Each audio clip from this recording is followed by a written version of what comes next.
Bien, bueno, vamos a un tema que en referencia a los últimos vídeos, que es muy importante, ¿no? Y es cómo cuantificamos la carga de entrenamiento. Bien, bueno, recordamos que la carga de entrenamiento hay dos factores importantes, ¿eh? Uno es, bueno, pues lógicamente a nivel cardiovascular y a nivel metabólico, ¿eh?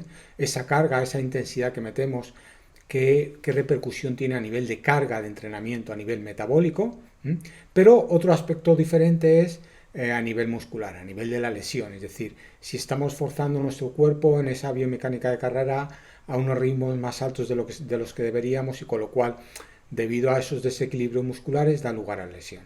Bueno, vamos al primer aspecto. Vamos a ver la carga de entrenamiento desde el punto de vista metabólico. ¿Cómo cuantificamos esa intensidad para... ¿Por qué es importante esto? Pues para luego poder regular la intensidad a lo largo de los entrenos, de la semana, de los meses y en función de las competiciones que tengamos.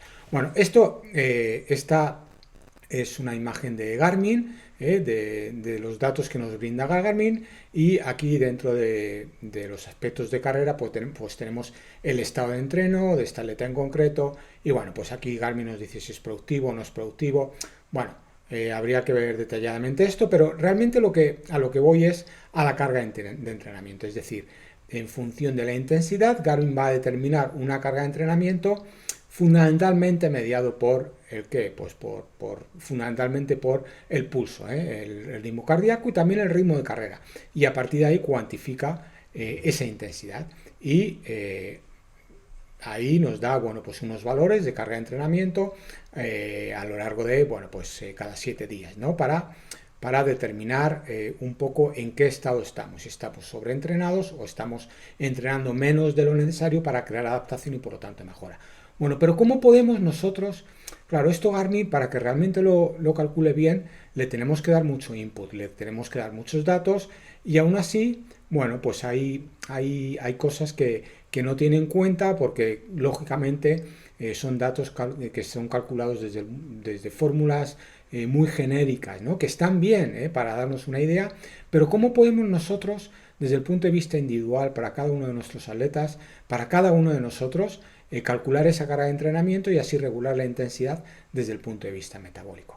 Bueno, si esto es lo que nos da Garmin, hay un aspecto, hay un dato que desde mi punto de vista está, bueno, pues poco valorado, está infravalorado, y es la sensación del entrenamiento, la sensación de intensidad del entrenamiento, o lo que, bueno, en inglés se llama RPE.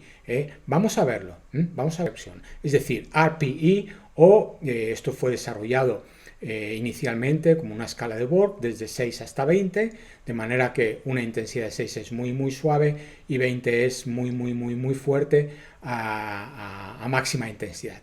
Eso fue posteriormente con los años modificado, que en lugar de 6 a 20 era de 0 o fue modificado a 0 a 10. De manera que esto es mucho más intuitivo, quizá más fácil de valorar para cada uno de los corredores. ¿Pero por qué? ¿No? ¿Por qué aquí inicialmente Borg escaló de 6 a 20? Bueno, pues realmente para correlacionarlo con el pulso. 6 correspondería a 60, un pulso de 60 latidos por minuto, y 20 correspondería a 200 latidos por minuto.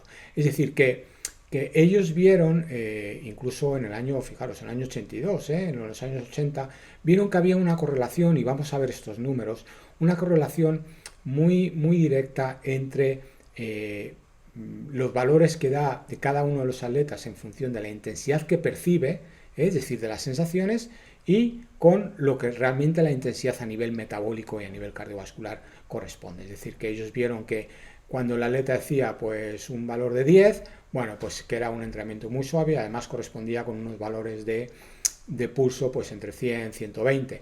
Cuando el atleta daba un valor de 17, bueno, pues era un entrenamiento muy fuerte y correspondía con unos valores de 170. Claro, estos 200 calculado con respecto a individuos jóvenes, sanos y muy bien entrenados, ¿no? Conforme vamos cumpliendo la edad, pocos son los que son capaces de llegar a 200 pulsaciones por minuto con edades entre 45 y 50 años, ¿no? Pero realmente este es el origen de la escala. Y posteriormente fue modificado a 0 a 10, bueno, pues para hacerlo algo más sencillo.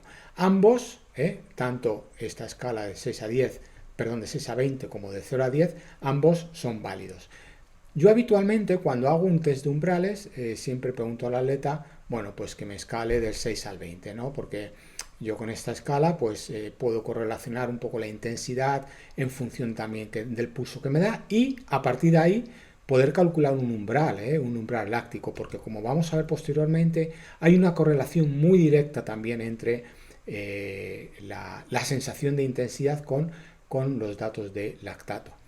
Bueno, y luego ya con los entrenamientos, en lugar de pedir al atleta que me dé entre 6 a 20, esto habitualmente lo pido en un test de umbrales, posteriormente le digo que me dé una escala del 0 al 10 en cada uno de los entrenamientos. Y a partir de ahí, pues se puede calcular el estrés y la intensidad de cada uno de los entrenamientos y a partir de ahí la intensidad acumulada y por lo tanto, bueno, pues podemos valorar a qué intensidad está entrenando el atleta. Insisto, intensidad metabólica, no muscular, no tiene nada que ver con la intensidad muscular. Eso sería otro aspecto diferente. Bueno, bien, a partir de aquí, esto es una publicación reciente, fijaros, es del año 2021, en donde, bueno, establece una correlación muy estrecha entre lo que es la sensación de esfuerzo en cada entrenamiento y la carga de entrenamiento, en función también del tiempo, ¿bien?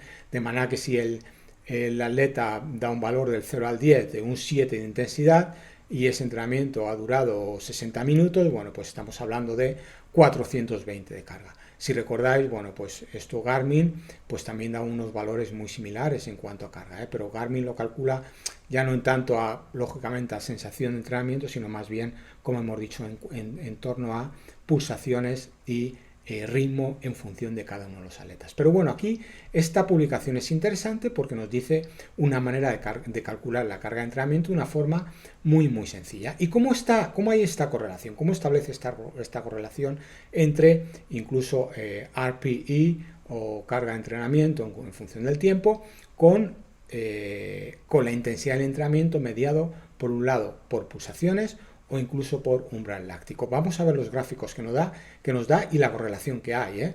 Bien, aquí tenemos los gráficos en donde vemos que hay una estrecha, una directa relación entre RPE, la sensación de esfuerzo, mediado de 0 a 10, con tanto el porcentaje máximo de pulso como con los niveles de lactato en sangre. Es decir, estas dos gráficas lo que nos está diciendo es que hay una correlación muy estrecha entre lo que es la sensación de intensidad en cada uno de los entrenamientos por el atleta con el porcentaje de pulso y niveles de lactato. Es decir, que esto realmente puede ser utilizado para calcular también incluso umbrales sin necesidad de coger niveles de lactato.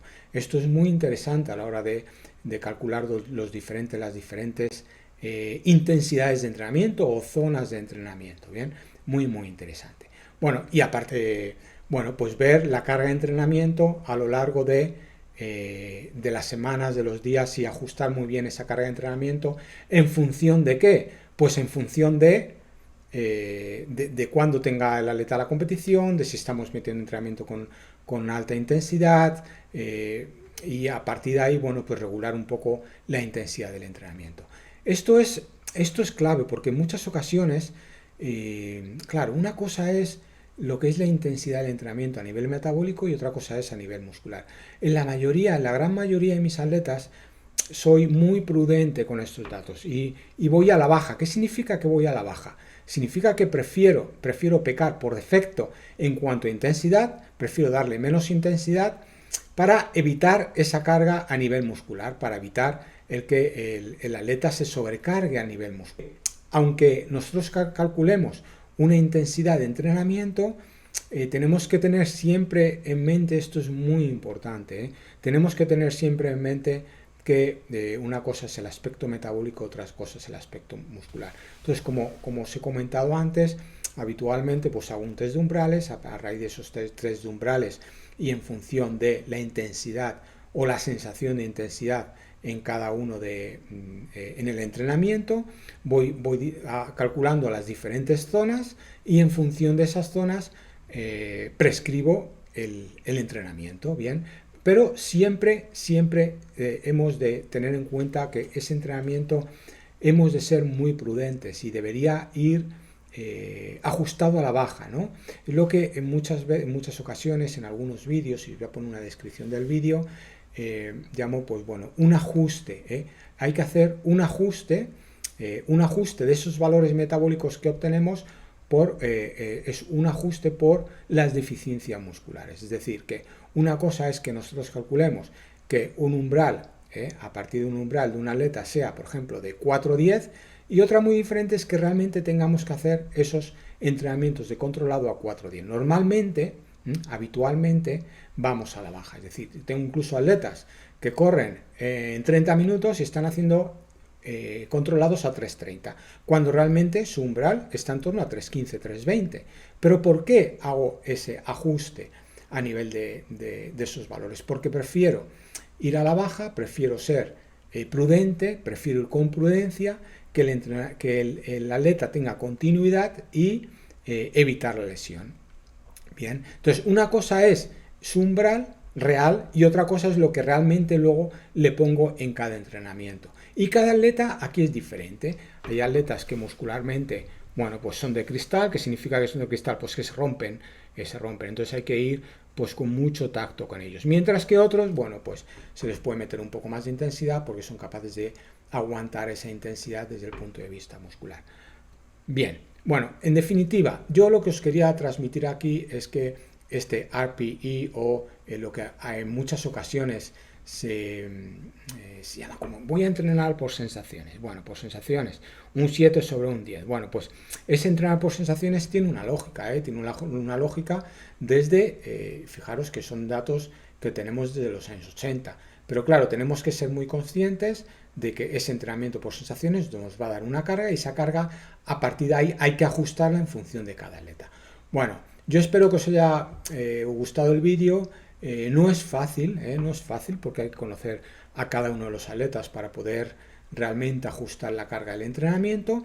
No es fácil, pero sí es muy interesante y sobre todo que tengáis en cuenta en que una cosa es un valor que nos da un test de umbrales y otra cosa es que realmente tengamos que ir con esos valores que nos da el test y no tengamos que ajustar la intensidad. Muy importante ajustar la intensidad y sobre todo muy importante tener en consideración las sensaciones del atleta en cada uno de los entrenamientos. Bueno, espero que os sirva para algo, es simplemente unos datos que os doy, un poco creo que es interesante saber de dónde viene este entrenamiento por sensaciones, cómo podemos calcular la carga del entrenamiento, la carga de cada uno de los entrenamientos a partir de este RPE y cómo podemos utilizarlo y sobre todo que estos valores luego hay que ajustarlos en función de cada atleta. Ahí viene esa realmente es la clave del entrenamiento, ese ajuste por debilidades musculares. Bueno, muchas gracias, ánimo con ellos, si os ha gustado el vídeo os agradecería que dierais el like y por supuesto que os suscribierais al canal, es la mejor manera de agradecer todo el trabajo que hago con vosotros. Ánimo con ello.